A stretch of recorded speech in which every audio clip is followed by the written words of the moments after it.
Bien, respecto de los efectos de la adrenalina tiene elevada afinidad por los receptores alfa 1, alfa 2, beta 1 y beta 2, pero tiene mayor potencia sobre estos receptores beta.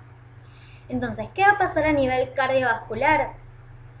A nivel cardiovascular va a producir aumento de la presión sistólica, pero que va a ser proporcional a la dosis y dependiente del estímulo de receptores beta 1 cardíacos. O sea que va a haber un aumento de la frecuencia cardíaca y un aumento de la contractilidad que va a producir aumento del volumen minuto y aumento de la presión sistólica. Por estímulo beta 1 y beta 2 en el nódulo sinusal, como decíamos, va a haber aumento en la frecuencia cardíaca, y esto es una diferencia respecto de la noradrenalina, que por aumento del reflejo vagal terminaba produciéndose disminución de la frecuencia cardíaca. Otra diferencia es que va a producir disminución o aumento leve de la presión diastólica, y esto en realidad va a depender de la dosis, ¿sí? Con dosis bajas, lo que va a producir es vasodilatación de las arteriolas del área muscular, de las coronarias y de otros territorios por acción beta. Como consecuencia, va a aumentar el flujo sanguíneo y reducir la presión diastólica, que por mecanismo reflejo origina taquicardia.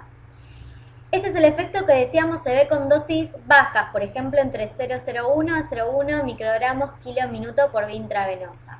Ahora, a dosis altas va a activar receptores alfa 1 y alfa 2 de las arteriolas de la piel, mucosa y el área esplécnica, incluida la circulación renal, y en consecuencia se produce una elevación de la presión arterial, preferentemente de la diastólica. Por eso decimos que dependiendo de la dosis va a disminuir o a lo sumo a producir un aumento leve de la presión diastólica.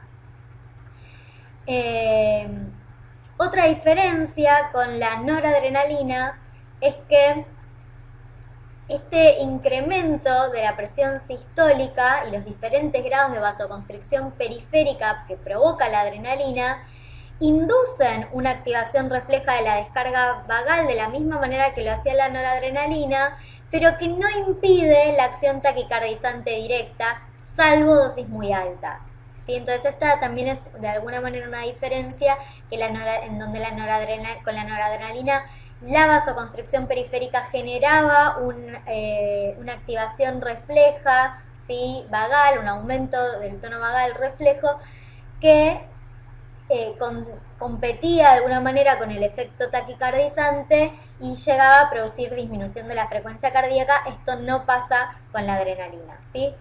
Entonces, fíjense que se dice que la adrenalina tiene un efecto dual dependiente de la dosis. Puede a dosis baja producir disminución de la diastólica y a dosis alta, ya por activación de receptores alfa 1 y alfa 2, produce aumento de la diastólica. ¿Sí? Eso es lo que se llama en general efecto dual de la adrenalina. Bien. De todas maneras, cuando la adrenalina se administra por vía subcutánea o intravenosa en infusión y a las dosis terapéuticas recomendadas, en general lo que vemos es disminución de la diastólica porque predomina este efecto beta 2 vasodilatador, taquicardia, ¿sí? E hipertensión sistólica. Bien. A la vez, a nivel cardiovascular, decimos que aumenta todas las propiedades cardíacas. ¿Por qué? Porque tiene un efecto inotrópico positivo o aumenta la contractilidad por efecto beta 1, efecto cronotrópico positivo si aumenta la frecuencia cardíaca actuando a nivel del nódulo sinusal, aumento de la excitabilidad y aumento de la velocidad de conducción, ¿sí? Así como también aumento de la velocidad de relajación. A nivel gastrointestinal, ¿se acuerdan que habíamos dicho que producía relajación de la musculatura lisa gastrointestinal con disminución del tono y disminución del peristaltismo? Aumento del tono del esfínter pilórico ileocecal por acción alfa 1.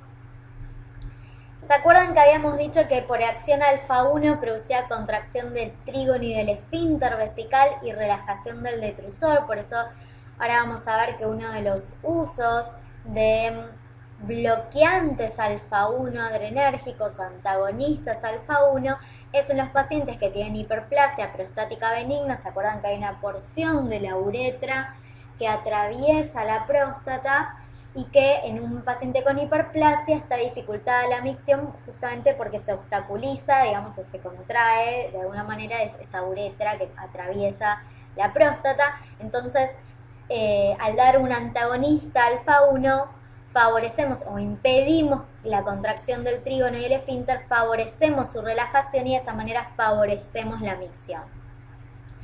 Relajación del músculo lisobronquial por efecto beta 2, ¿sí? Por eso vamos a usar agonistas alfa-adrenérgicos, ¿se acuerdan que dijimos en el asma o en el EPOC?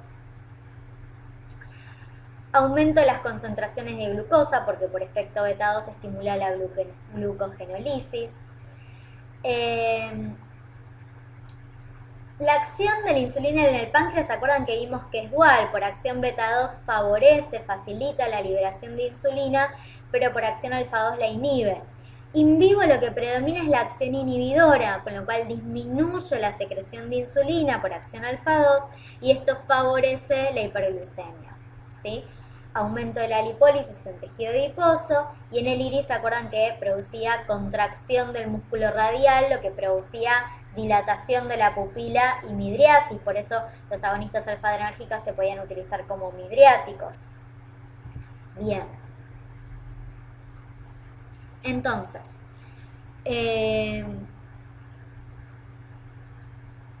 esto un poquito ya lo dijimos, ¿sí? Repasamos, la noradrenalina producía aumento de la presión diastólica por el efecto alfa 1 y alfa 2, con aumento de la presión sistólica por acción beta 1 y disminución de la frecuencia cardíaca por reflejo vagal.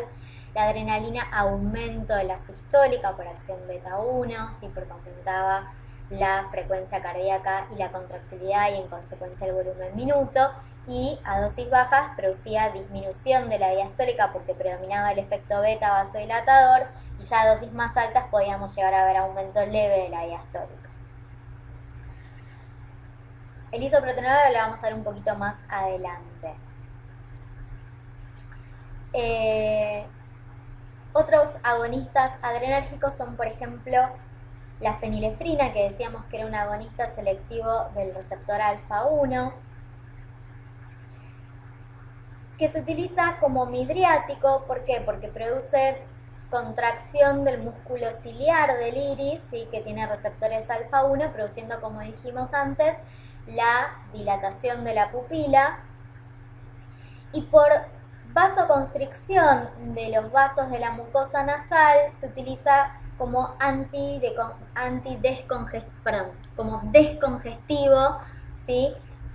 Muchas veces como gotas nasales. Y ahora esto lo vamos a ver un poquito mejor, ¿sí?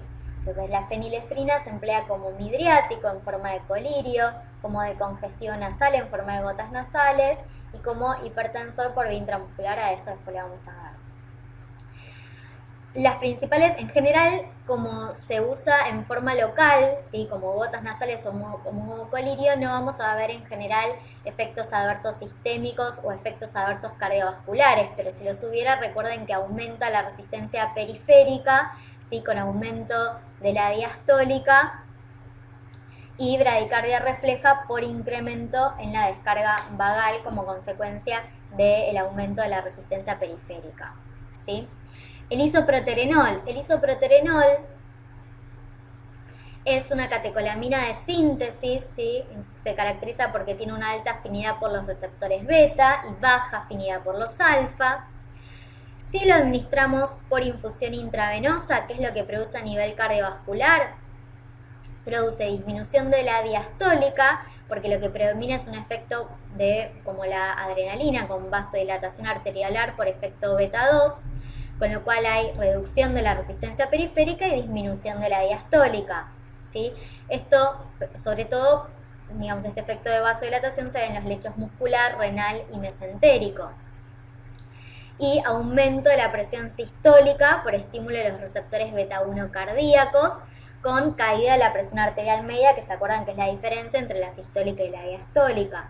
Aumento de la frecuencia cardíaca por estímulo beta 1 y beta 2 en el nódulo sinusal. Y sobre otros tejidos podemos ver broncodilatación por acción beta 2 en el músculo lisobronquial, relajación del músculo intestinal, disminución del tono y del peristaltismo y liberación de insulina por acción beta 2.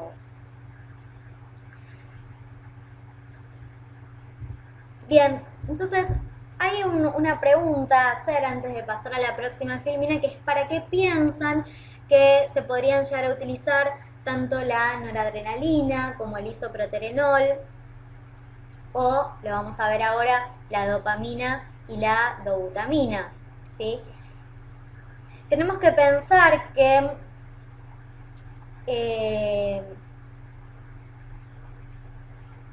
una de las cosas que ocurre cuando hay un shock cardiogénico o digamos una insuficiencia cardiocirculatoria, ¿sí? Por ejemplo, un paciente con insuficiencia cardíaca descompensada, cuyo corazón claudica, ¿sí? No se contrae adecuadamente, el volumen minuto cae, ese paciente entra en hipotensión.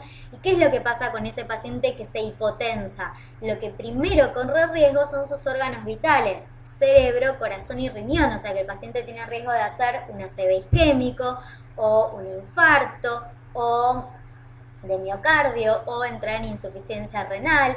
Entonces, una de las cosas que es fundamental en ese paciente que está hipotenso, ¿sí?, es expandirlos y aumentar su volumen minuto con expansores de la volemia, ¿sí? Y aún así, si no responde a estos expansores y si no mejora su volumen minuto, su presión arterial, lo que hay que hacer es producir una vasoconstricción arterial y venosa por estímulo alfa, ¿sí?, adrenérgico, y esto lo que nos va a permitir, como decíamos acá, vieron que decíamos que el efecto alfa lo que nos permite, esta vasoconstricción periférica, es redistribuir los flujos, ¿sí? Redistribuir los flujos disminuyendo la circulación o la irrigación sanguínea de piel, músculo, mucosa, y aumentar, ¿sí?, el flujo sanguíneo en en corazón, cerebro y riñón. ¿Me siguen? Entonces, la dobutamina, ¿sí?, o la dobutamina o la dopamina o la noradrenalina, lo usamos con este objetivo de estimular los receptores alfa-adrenérgicos, producir una vasoconstricción importante, redistribuir los flujos y de esa manera mejorar la perfusión de corazón, de cerebro y de riñón, y entonces favorecer de alguna manera o mejorar la irrigación de órganos vitales, ¿sí? Entonces la dopamina, vamos a ver que de acuerdo a la dosis, a dosis baja, lo que predomina es un estímulo sobre los receptores dopaminérgicos, produciendo vasodilatación renal y esplácnica. La vasodilatación renal lo que nos va a permitir es favorecer el flujo sanguíneo renal y entonces favorecer el filtrado glomerular, o sea que básicamente la dopamina actúa como un diurético a expensas de aumentar el flujo sanguíneo renal a estas dosis bajas. A dosis más altas e intermedias, lo que predomina, además de este estímulo dopaminérgico, es un estímulo sobre los receptores beta a nivel cardíaco, entonces aumenta la frecuencia cardíaca, o sea que esta dosis actúa como cronotrópico positivo e inotrópico positivo, porque aumenta también la contractilidad, ¿sí? Y ya a dosis mucho más, con lo cual se puede utilizar en una insuficiencia cardíaca descompensada, y ya a dosis más altas lo que predomina es este estímulo alfa, y es la dosis que se usa, por ejemplo, en un shock cardiogénico, ¿sí? La dobutamina también es un agonista beta 1 y beta 2 que tiene un efecto inotrópico positivo, y es el tratamiento de selección en pacientes con disfunción sistólica e insuficiencia cardíaca, ¿sí? Bien. Fármacos con actividad preferentemente beta 2. Decíamos que los fármacos que tienen actividad preferentemente beta 2 se utilizan ¿en qué patología? En las patologías respiratorias, asma o enfermedad pulmonar obstructiva crónica, lo que se llama normalmente POC, ¿sí? Porque lo que producen es la relajación del músculo liso bronquial. Y en este sentido tenemos el salbutamol, fenoterol y terbutalina, que decimos que son de acción corta. Se utilizan por vía inhalatoria. ¿Por qué se utilizan por vía inhalatoria? Para mejorar aumentar, digamos, la concentración en biofase, aumentar la concentración en todo el árbol respiratorio y disminuir la concentración sistémica, con lo cual disminuimos los efectos adversos sistémicos, que a los cuales vamos a ver cuáles son. O sea, nosotros lo que buscamos es la broncodilatación, disminuyendo los efectos adversos periféricos, que son efectos simpáticos, por ejemplo, palpitaciones, o sea, taquicardia, ¿sí? Taquicardia que nos puede llevar eventualmente a una arritmia, temblor fino, ansiedad, nerviosismo, que son típicos síntomas simpáticos. Ahora después lo vamos a ver. Entonces lo damos por vía inhalatoria para lograr broncodilatación. Esto se logra a los 15 minutos de hacer el PAF o de hacer la inhalación, y su acción puede llegar a durar 6 horas. El fenoterol y la terbutalina, a dosis equipotentes, tienen características parecidas, pero lo que hay que tener en cuenta es que el fenoterol es más potente que el salbutamol y la terbutalina, con lo cual incrementos excesivos pueden generar mayor cantidad de efectos adversos secundarios, ¿sí? Y la terbutalina tiene menos efectos adversos que el salbutamol. El formoterol y el salmeterol son agonistas beta-2 adrenérgicos de acción prolongada, ¿sí? El principal aporte es esta duración de efectos de hasta 12 horas. ¿Sí? El periodo de latencia tras la inhalación hasta la aparición de efectos es superior en el caso del salmeterol que en el formoterol. Estos de todas maneras los van a ver en Fármaco 2 cuando vean específicamente agonistas beta-2 adrenérgicos para el tratamiento de asma y del EPOC, ¿sí? Bien, efedrina y pseudoefedrina. Nosotros lo vimos como agonistas mixtos. ¿Se acuerdan? Que tenían la capacidad, por un lado, de estimular la liberación de catecolaminas, como lo hace la tiramina, ¿se acuerdan? Ingresando a la vesícula sináptica, o sea, ingresan por captación neuronal, ingresan a la vesícula sináptica y desplazan a la noradrenalina hacia la brecha sináptica. Entonces tiene un efecto indirecto. Pero además activan directamente a los receptores alfa y beta adrenérgicos, por lo tanto se dice que son agonistas de acción mixta. Una particularidad que tiene la efedrina es que también atraviesa la barrera hematoencefálica, con lo cual vamos a tener efectos adversos a nivel del sistema nervioso central, ¿sí? Por eso se lo usa como un psicoestimulante o como droga de abuso. ¿Cuál es el riesgo de utilizarlo como psicoestimulante o como droga de abuso? Que va a producir taquicardia, ¿sí? O sea, aumento de la frecuencia cardíaca con el riesgo de producir a dosis elevadas arritmias, ¿sí? Arritmias que son potencialmente mortales, ¿sí? Como puede ser una fibrilación ventricular, o sea, puede ser de una arritmia sencilla como una extrasístole hasta una fibrilación ventricular. Aumento de la presión arterial, que puede llegar a ser una crisis hipertensiva con el riesgo de hacer, por ejemplo, un ACV isquémico, es decir, de afectar órganos blancos, como puede ser el cerebro o el corazón con un infarto, o el ojo, ¿sí? O el riñón. Bien. Provoca dilatación bronquial, estimula el sistema nervioso generando cierta acción anfetamínica, por ejemplo, insomnio, ahora lo vamos a ver qué es esto de la anfetamina. Y obviamente, como todo agonista adrenérgico, midriasis e inhibidor del detrusor, ¿sí? Bien.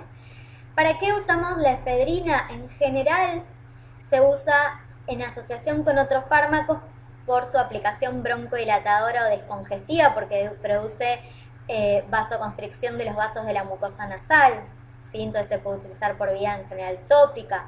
Lo que más se usa no es tanto la efedrina, que obviamente como es una droga de abuso está prohibida su comercialización, ¿sí? Sino la pseudoefedrina, que en general se asocia con loratadina o con desloratadina, es decir, con antihistamínicos, en fórmulas anticatarrales, ¿sí? La pseudoefedrina es un estereoisómero de la efedrina y se utiliza fundamentalmente como agente constrictor de los vasos de la mucosa nasofaringea, decíamos como descongestivos, ¿sí? Las anfetaminas, los derivados directos de las anfetaminas son la metanfetamina y el metilfenidato, que como penetran con rapidez la barrera hematoencefálica van a tener fundamentalmente acciones a nivel del sistema nervioso central, ¿sí? Que es esto que decíamos, el efecto anfetamínico. sensación de euforia, insomnio, pérdida de apetito, por eso muchos derivados de las anfetaminas se utilizaban como anorexígenos o como para disminuir el apetito. Y ahora van a ver que se utiliza mucho, y obviamente son psicoestimulantes, o sea, se utilizan como droga de abuso también. Por su efecto periférico pueden producir vasoconstricción, con o sin aumento de la frecuencia cardíaca. En general producen, de acuerdo a dosis altas, aumento de la frecuencia cardíaca con el riesgo de arritmias cardíacas y aumento de la presión arterial con el riesgo de crisis hipertensiva, ¿sí? Con todo lo que eso implica. Entonces, vamos a hablar de, antes de ver reacciones adversas, que ahora lo vamos a ver, quiero hablar de aplicaciones terapéuticas de los agonistas adrenérgicos. Una de las aplicaciones terapéuticas es aplicaciones cardíacas, ¿sí? En pacientes en los cuales se debe hacer reanimación cardiopulmonar, se puede utilizar la adrenalina, ¿sí? Esto no solo influye a nivel cardíaco por sus efectos beta, aumentando la frecuencia cardíaca, aumentando la contractilidad, aumentando el volumen minuto, aumentando la presión sistólica, sino que también por acción alfa contribuye a elevar la presión diastólica y de esa manera mejorar el flujo cerebrovascular, que es lo que uno pretende, como decíamos antes, en un paciente que esté hipotenso, que no responde a la expansión del volumen. Entonces es importante este efecto alfa de vasoconstricción arterial y venosa con aumento de la presión distólica para redistribuir el flujo, disminuir el flujo en piel y mucosas y aumentar el flujo de los órganos vitales como cerebro, corazón y riñón, ¿sí? Sobre todo el flujo cerebrovascular. Entonces, pacientes con bradicardias extremas que no responden a otros fármacos a otros antiarrítmicos son susceptibles de tratamiento mediante fármacos adrenérgicos, donde los más utilizados son adrenalina y agonistas beta-adrenérgicos. De todas maneras, después van a haber antiarrítmicos mejor en fármaco 2. En el shock anafiláctico, ¿sí? Los pacientes que hacen reacciones anafilácticas agudas y reacciones alérgicas a una comida o a la picadura de un mosquito o a un medicamento, ¿sí? Pacientes que hacen esta reacción con prurito, inflamación de párpados, labios, lengua, edema de glotis, broncoconstricción aguda, es decir, que está con riesgo de asfixia. El fármaco de elección es la adrenalina, ¿sí? Si existe colapso vascular y la perfusión del tejido subcutáneo o muscular es escasa, se utiliza por vía intravenosa, ¿sí? ¿Qué más? Aplicaciones oftálmicas. Dijimos que los agonistas alfa-adrenérgicos, por ejemplo la fenilefrina, se podía dar como midriático en forma de colirios, ¿sí? Para la exploración de la retina cuando se hace un fondo de ojo. ¿Se acuerdan que hay dos maneras de producir midriasis? Una es con antimuscarínicos y otra es con agonistas alfa-adrenérgicos. ¿Cuál es la diferencia? Cuando utilizamos un antimuscarínico, no solo logramos una midriasis, sino que también producimos ciclopegía, ¿sí? Por la acción sobre el cristalino, ¿sí? Los músculos del cristalino. Entonces se produce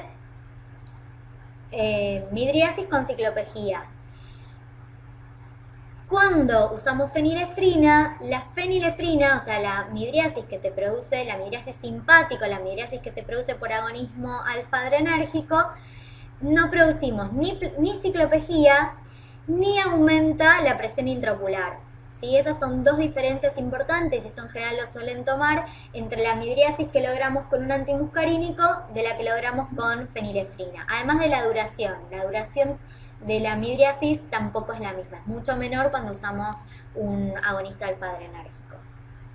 También se emplean para reducir la incidencia de sinequias posteriores en la uveitis o para tratar el glaucoma de ángulo ancho, porque al producir vasoconstricción reducen la formación de humor acuoso y facilitan el drenaje, ¿sí? Del humor acuoso. Bien.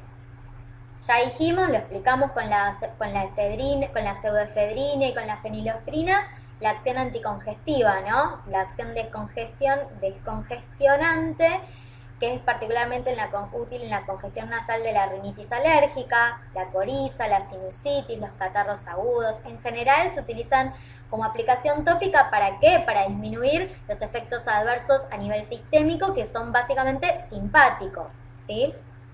Y sobre todo lo que evitamos o lo que queremos evitar son los cardiovasculares. También producen vasoconstricción local por el efecto alfa. Entonces, ¿esto para qué nos puede servir este efecto de vasoconstricción local? Para controlar o prevenir una hemorragia local de piel o de mucosas, ¿sí? En donde usamos adrenalina en aplicación tópica. Otra para retrasar la reabsorción de anestésicos locales. Después, cuando vean anestésicos locales como lidocaína, muchas veces lo que uno hace es dar lidocaína asociada a adrenalina. Eso produce vasoconstricción local. Y disminuye la reabsorción de la lidocaína y aumenta el tiempo, ¿sí?, de efecto anestésico de la lidocaína. Eso lo van a ver después en anestésicos. El riesgo de esto es que no se puede utilizar adrenalina en zonas de circulación terminal por el riesgo de producir necrosis. Como dijimos antes, en estados de hipotensión, ¿sí? En general, cuando la hipotensión no afecta la perfusión de órganos vitales, cerebro, corazón y riñón, no es necesario emplear fármacos adrenérgicos y en general lo que uno hace es la infusión de volumen, ¿sí? La expansión. Si la sintomatología ya implica afectación de órgano blanco, ¿sí?, o de afectación vital, como pérdida de la conciencia o asistolia, que no mejora con la infusión de líquidos, elevación de extremidades, posición horizontal del paciente, se emplean, como dijimos, fármacos adrenérgicos, ¿sí? Dopamina, noradrenalina, dobutamina, etc. Y ya dijimos en el asma y en la enfermedad pulmonar obstructiva crónica, donde teníamos los agonistas beta-adrenérgicos de acción corta y los agonistas beta-adrenérgicos de acción prolongada. Vuelvo un poco para atrás para hablar de las reacciones adversas de los agonistas adrenérgicos. La mayoría de las reacciones, como dijimos, son signos simpáticos o de hiperactividad adrenérgica, cuya intensidad va a depender siempre de la dosis y del estado previo de la función cardiovascular. Típicamente, lo que vamos a ver es, lo que se puede llegar a ver es taquicardia sinusal excesiva con el riesgo de arritmias que pueden ser desde extrasístoles hasta taquicardias o incluso fibrilación ventricular, ¿sí? La vasoconstricción profunda, por ejemplo, cuando decíamos que poníamos adrenalina en zonas con circulación terminal, puede dar lugar a fenómenos necróticos locales. La hipertensión arterial exagerada puede desencadenar hemorragias cerebrales o en otros órganos. Por eso, ¿por qué ponemos hipertensión? Porque pacientes que toman cocaína o que utilizan efedrina o anfetaminas, el riesgo es que se produzca este efecto adverso, que es la hipertensión arterial exagerada, con el riesgo de, por ejemplo, un ACV hemorrágico, ¿sí?, a nivel cerebral. Eso para tener en cuenta. Otra cosa que lo van a ver después cuando vean hipertiroidismo es que los pacientes, las hormonas tiroides producen upregulation de los receptores beta-adrenérgicos, entonces los pacientes pueden tener este estado de hiperactividad adrenérgica con taquicardia, riesgo de arritmias, hipertensión arterial, intranquilidad, ansiedad, temblor, tensión, palpitaciones, ¿sí?, cefalea, que es otro de los efectos adversos de los agonistas adrenérgicos. Y obviamente, por eso cuando decíamos que dábamos los agonistas beta-2 adrenérgicos en el asma o en el EPOC por vía inhalatoria, lo hacemos para aumentar la concentración en biofasos en el árbol bronquial y disminuir todos estos efectos adversos que son sistémicos, ¿sí? Bien.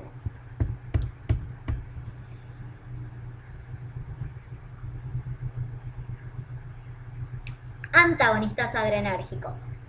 Vamos a ver que tenemos antagonistas alfa-adrenérgicos, ¿sí?, como la fentolamina. La fentolamina, ¿en qué casos lo usamos? En las crisis hipertensivas, por ejemplo, en el síndrome del queso. ¿Se acuerdan cuando decíamos de pacientes que estaban con inhibidores de la monoaminoxidasa? O pacientes con feocromocitoma, ¿sí? ¿Se acuerdan que es un tumor que se produce en la médula suprarrenal, donde los pacientes tienen un exceso en la producción de catecolaminas? La fentolamina se puede utilizar siempre, obviamente ahora lo vamos a ver, la opción en general es quirúrgica, pero no, digamos, el tratamiento farmacológico es con fentolamina o con fenoxibenzamina, ¿sí?, que son todos antagonistas adrenérgicos. Después hablábamos del prazosin, antagonistas alfa-1, ahora tenemos prazosin, terazosin, tamsulosina, son todos antagonistas alfa-1 adrenérgico que se pueden utilizar como antihipertensivos porque producen vasodilatación arterial y venosa con disminución del retorno venoso, y se pueden utilizar como antihipertensivos aunque no son la primera opción de tratamiento, ¿sí? Entonces, ¿cuáles son las aplicaciones terapéuticas de los antagonistas alfa-1? Hipertensión. Sí, dijimos que el prazosin es una alternativa, aunque no es la primera alternativa de tratamiento en la hipertensión arterial, eso lo van a ver en fármaco 2, la primera alternativa son los IECA o los diuréticos o los betabloqueantes. Bien. Otro uso de los antagonistas alfa-1, como por ejemplo la tamsulosina y la alfusosina, es la hipertrofia prostática benigna. También se está usando mucho la silodosina. ¿Por qué? Porque se acuerdan que son bloqueantes alfa-1 que tienen selectividad para el tracto urinario inferior, de aprobada eficacia clínica, con escasos efectos cardiovasculares, ¿sí? Que básicamente lo que producen es relajación del trígono y el esfínter y favorece la micción en pacientes que tienen dificultad en la micción por esta hiperplasia prostática benigna. Y además, o sea, lo que podemos llegar a ver como efectos adversos es la hipotensión ortostática, dado que lo que producen, además de este efecto a nivel del tracto urinario inferior, es un efecto de disminución, de vasodilatación por bloqueo alfa-1 a nivel del músculo liso vascular. Entonces, como efecto adverso, en general, una de las cosas que se pueden llegar a ver es hipotensión ortostática. Otro uso de los antagonistas, dijimos, era en el feocromocitoma, que aunque el tratamiento es eminentemente quirúrgico, la terapia farmacológica es necesaria para preparar al paciente y durante la intervención. Y en ocasiones, cuando el tumor no es abordable, puede ser la única solución para interferir en la patología del paciente. Y después en enfermedades vasculares periféricas graves, como enfermedad de Raynaud, es otra alternativa posible, los antagonistas alfa-1. Respecto a los antagonistas beta-adrenérgicos, los antagonistas beta-adrenérgicos los vamos a clasificar en cardioselectivos, no cardioselectivos y aquellos que además tienen una actividad antagonista alfa-1 adicional. Entonces, los que son cardioselectivos, ¿y por qué hablamos de cardioselectivo? Porque se acuerdan que a nivel del nódulo sinusal teníamos muchos receptores beta-1 adrenérgicos. Entonces, hablamos de cardioselectivos para aquellos que tienen mayor afinidad por los receptores beta-1 adrenérgicos por sobre los beta-2. Mientras que los no cardioselectivos tienen igual selectividad o igual afinidad tanto por los beta-1 como por los beta-2.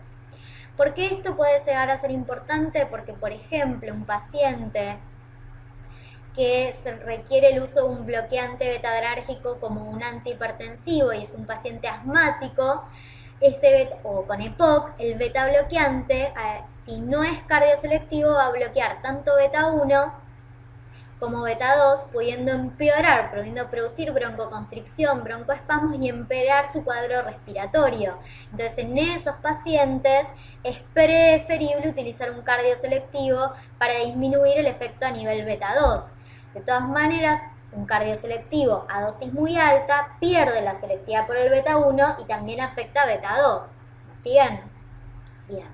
¿Cuáles son los cardioselectivos? El atenolol, el metoprolol, el bisoprolol, el esmolol y el practolol.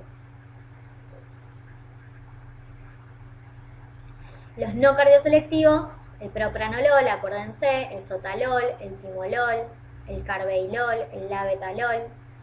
Y acuérdense que tanto el carvedilol como el labetalol como el bucindol tienen un efecto antagonista alfa-1 adicional. ¿Cómo actúan entonces estos betabloqueantes? Disminuyen el volumen sistólico y la frecuencia cardíaca. ¿Por qué? Porque disminuyen, al bloquear beta-1 a nivel del nódulo sinusal, disminuyen la frecuencia cardíaca.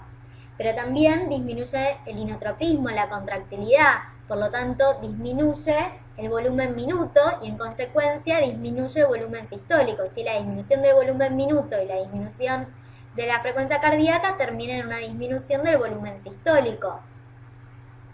Y esto me puede contribuir al efecto antihipertensivo de los betabloqueantes.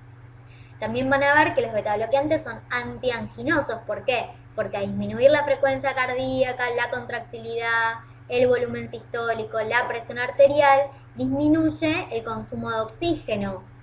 Y vamos a ver que también al disminuir la frecuencia cardíaca aumenta el tiempo de diástole y favorece entonces la perfusión miocárdica. ¿Se acuerdan que el corazón se perfunde en diástole? Entonces al favorecer la perfusión cardíaca y disminuir el consumo de oxígeno, vamos a ver que los betabloqueantes también son útiles como antianginosos en pacientes que tienen cardiopatía isquémica. Entonces, como antianginosos y como antihipertensivos, los betabloqueantes son útiles. Mejora el tiempo de diástole, mejora el llenado del ventrículo izquierdo, mejora el volumen de fin de diástole. Por esto también son útiles en pacientes que tienen insuficiencia cardíaca compensada. Además disminuyen la liberación de renina por efecto antagonista beta 1. Esto después vamos a ver que es importante porque en los pacientes que tienen insuficiencia cardíaca compensada hay un aumento del tono simpático y del eje renina-angiotensina-aldosterona que a la larga termina contribuyendo al remodelamiento cardíaco y a la descompensación o a la claudicación a largo plazo de esa insuficiencia cardíaca. Entonces, algo que es útil es el uso de beta-bloqueante en la insuficiencia cardíaca compensada para disminuir el tono simpático y disminuir este eje renina-angiotensina-aldosterona. Además, piensan que si disminuye la liberación de renina, disminuye la liberación de aldosterona y disminuye la reabsorción de sodio y de agua a nivel renal que era mediado por la aldosterona, con lo cual disminuye el volumen minuto, con lo cual disminuye la tensión arterial, por lo cual esto también contribuye al efecto antihipertensivo del beta-bloqueante. Disminuye la acción beta a nivel del sistema nervioso central, con lo cual favorece la acción alfa-2 a nivel del mismo.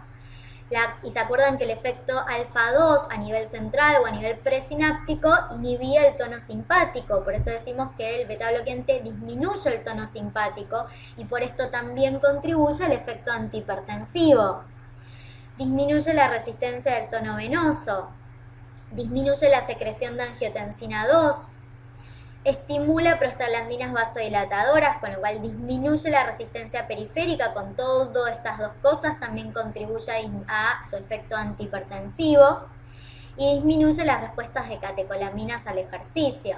Entonces ya podemos ver que los betabloqueantes se pueden utilizar como antihipertensivos, en la insuficiencia cardíaca compensada, como antianginosos, y después en fármaco 2 van a ver que también como antiarrítmico por esta capacidad de disminuir la frecuencia cardíaca. Bien, entonces vuelvo un poquito para atrás. Antihipertensivo, antianginoso, antiarrítmico. En el hipertiroidismo, ¿por qué se usa el propranolol en el hipertiroidismo? ¿Se acuerdan que yo les dije que los pacientes con hipertiroidismo, las hormonas tiroideas producían una upregulation de los receptores beta adrenérgicos y entonces los pacientes tenían un estado de aumento del tono simpático? Y esto implicaba que tenían o taquicardia, o hipertensión arterial, o arritmias, o un estado de nerviosismo, adelgazamiento, etc. Entonces, temblor. Entonces, una de las formas de controlar la sintomatología, independientemente del tratamiento específico del hipertiroidismo, una forma de controlar la sintomatología es dando bloqueantes adrenérgicos como es el propranolol. Bien. Otro uso de los bloqueantes beta-adrenérgicos como el timolol es en el glaucoma. ¿Por qué? Porque disminuyen la producción de humor acuoso. ¿Se acuerdan que el agonismo beta-adrenérgico sobre el proceso ciliares estimulaba o producía aumento del humor acuoso? Entonces el timolol, que se utiliza como colirio, disminuye la producción del humor acuoso y se puede utilizar en el glaucoma. Algunos efectos adversos de los betabloqueantes, como disminuye la frecuencia cardíaca, puede producir bradicardia extrema, o sea, una frecuencia cardíaca menor a 60 latidos por minuto, con el riesgo de bloqueo auriculoventricular, broncoespasmo, hipoglucemia, hipotensión arterial, insomnio, síndrome de Raynaud, impotencia. Y hay que tener precaución en pacientes diabéticos. ¿Por qué hay que tener precaución en pacientes diabéticos? Esto es muy importante. Los pacientes diabéticos que están medicados con insulina o con hipoglucemiantes orales tienen que tener un control estricto de su dieta. ¿Qué quiere decir? Que cuando se aplican la insulina no tienen que saltearse comidas, porque si saltean comidas el riesgo es que hagan hipoglucemias. Cuando hacen hipoglucemias, uno de los síntomas que tienen y que anuncian la hipoglucemia son síntomas simpáticos. Entonces el paciente empieza a tener temblor, taquicardia, sudoración fría, ¿sí? Si este paciente que está diabético, que está con insulina y no come, además está beta bloqueado, los beta bloqueantes no van a permitir que se manifiesten estos síntomas simpáticos y el paciente puede directamente hacer un síncope. Entonces hay que tener precaución con el uso de beta bloqueantes en diabéticos por esta característica. Y lo otro es, bueno, eso es lo más importante. Después, en la insuficiencia cardíaca descompensada, porque obviamente un paciente que tiene una insuficiencia cardíaca descompensada, o sea que el corazón claudica, el volumen minuto cae, el paciente se hipotensa, si le doy un beta bloqueante, lo hipotenso más, le bajo más el volumen minuto, lo bradicardizo más y el paciente corre riesgo de vida. Otra cosa importante de los beta bloqueantes es que se debe evitar la suspensión brusca. ¿Por qué? Porque se acuerdan que una de las cosas que va a pasar con el paciente que está en tratamiento prolongado con un beta bloqueante es que va a haber upregulation de los receptores beta. Si yo suspendo el beta bloqueante, puedo tener el riesgo de que el paciente haga una arritmia o una hipertensión. Entonces siempre se suspenden, cuando uno inicia el tratamiento con beta bloqueante lo inicia en forma escalonada, es decir, aumentando paulatinamente la dosis. Una de las formas de evaluar la dosis adecuada del beta bloqueante es porque voy a lograr una disminución de la frecuencia cardíaca adecuada, la que yo deseo, y que no baje por debajo de los 60 latidos por minuto, y porque va a bajar la presión arterial. Y a la hora de discontinuarlos también se hace en forma escalonada, ¿sí? Y la otra precaución, obviamente, es en asmáticos o en EPOC, porque sobre todo los que son no cardioselectivos pueden producir broncoespasmo y exacerbar la patología del paciente. Bueno, eso es todo. Muchas gracias.